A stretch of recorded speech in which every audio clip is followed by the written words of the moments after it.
Gambling can destroy relationships, families, and in some cases, lives. In the case of a man named McSkillet, a former YouTuber who hosted his own gambling sites at the age of 16 and earned millions of dollars doing it, it was so bad that his involvement with gambling and the scandal that he found himself in led to his death and subsequently the deaths of a mother and daughter. Now we know gambling itself can be a major problem, but we rarely talk about how crooked the owners of the casinos actually are and how they prey on their very users to maximize their revenue. Today, let's dive into how shady these gambling operations can be, with everything from bogus KYC processes to match fixing scandals, false advertising, and even the fact that some of these operators trick their audience into thinking that they don't even own the casino. But before we dive into that, you should know that my name is Rob, and I'm in recovery for a gambling addiction myself. I share information like this to make you aware of the truth of the casino industry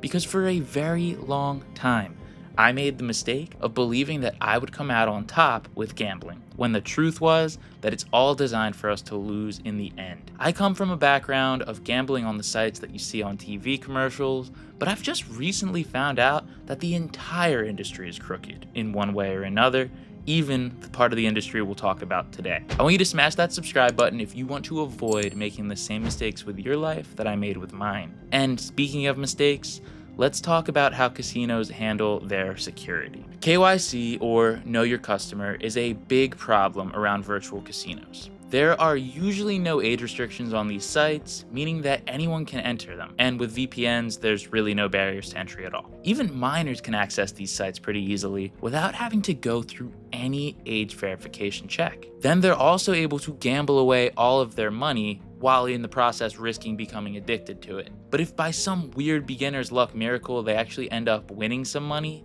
they will have their balance locked. This way, these sites make sure that you're not able to withdraw any money before undergoing KYC processes, which can take days. Yeah, you can come gamble. We only care about how old you are if you win.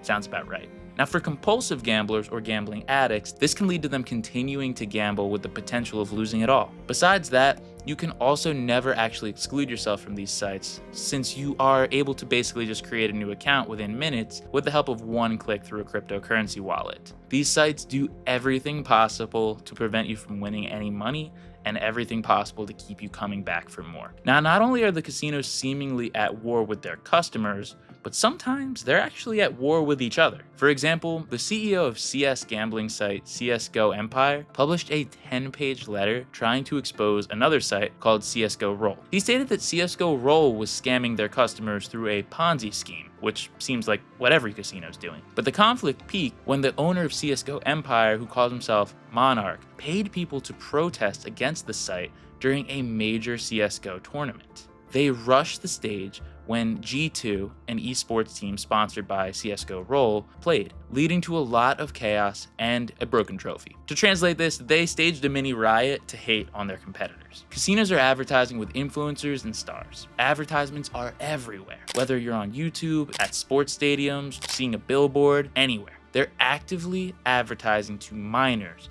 through social media, sponsoring influencers to play on their sites, and one of these gambling sites even had an event called Back to School on it, which couldn't possibly have been targeting kids, right? We're seeing everyone telling you that gambling is a great thing to do, and nobody showing you that there's a real possibility of getting addicted to it. And definitely no one telling you that you're guaranteed to lose your money in the long run, regardless of what emotions you feel. These advertisements are pervasive, but in all honesty, they're decently new. What did the online casino scene look like in 2015, for example, before there were millions of ads floating around regularly? Well, Counter-Strike esports was booming, and Ricky Banks, the owner of Faze Clan, sought to acquire a team valued around $1 million at the time. Their lack of funds and the rapid increase in player value had them looking for ways to earn money quickly to acquire the team. Counter-Strike skins, which could be traded and sold for real money, were trending huge during that time. And illegal gambling and match betting sites were using in-game items to function as casinos. Banks noticed this trend and had the idea to create his own CS gambling site to fund his team. Oh yeah, anyone was just able to start a casino because the regulations were so lax. that's what it was like in 2015. Well, he and some other Faze Clan members bought a house in Antigua, a Caribbean island, to be able to run the website CSGO Wild. They promoted this site on their social media channels, which had a huge audience at the time, but mostly made up of minors, without ever mentioning that they were the owners behind the site. This led to massive traffic and, of course, massive profits. As you can see in this clip, they did their best to make it seem like you could make big money on this site without ever mentioning the potential of losing money. I lost, but He lost, but he got money. I lost, but I just won $7 grand. This gambling site was an enormous success for them, providing an income of $200,000 per day. In 2020, Ricky Banks finally revealed the truth about CSGO Wild. However, at the time, they denied having any direct connection to this site. Also, back then, one of the best North American CS teams, iBuyPower, played against a weaker team called Netcode Guides. They lost 4-16.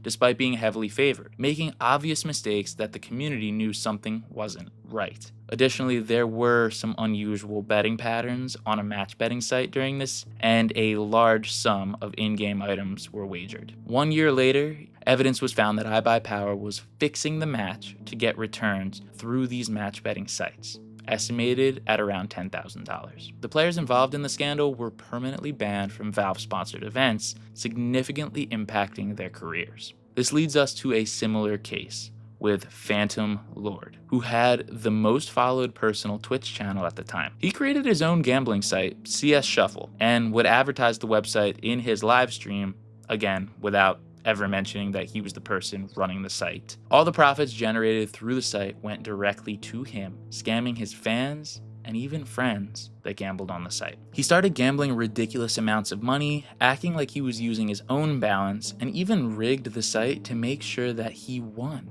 making his streams more entertaining, and of course increasing the conversion rate from his audience, thinking that they'll be the next big winners, a pattern that still plays out today. He was not only giving viewers a false impression of how easy it was to win on this site, but actively scammed the people that he was playing against. After the scam got exposed, PhantomLord was permanently banned from Twitch and wiped out from the internet, but the damage was done. And that brings us to the horrible situation that I mentioned at the start of the video. The case of Trevor Heitman, known online as McSkillet, where he was involved in a fatal car crash on August 23rd of 2018, which claimed his life and the lives of a mother and her 12-year-old daughter. The incident occurred when Heitman drove his McLaren sports car at high speeds in the wrong direction on Interstate 805 in San Diego, colliding head-on with an SUV.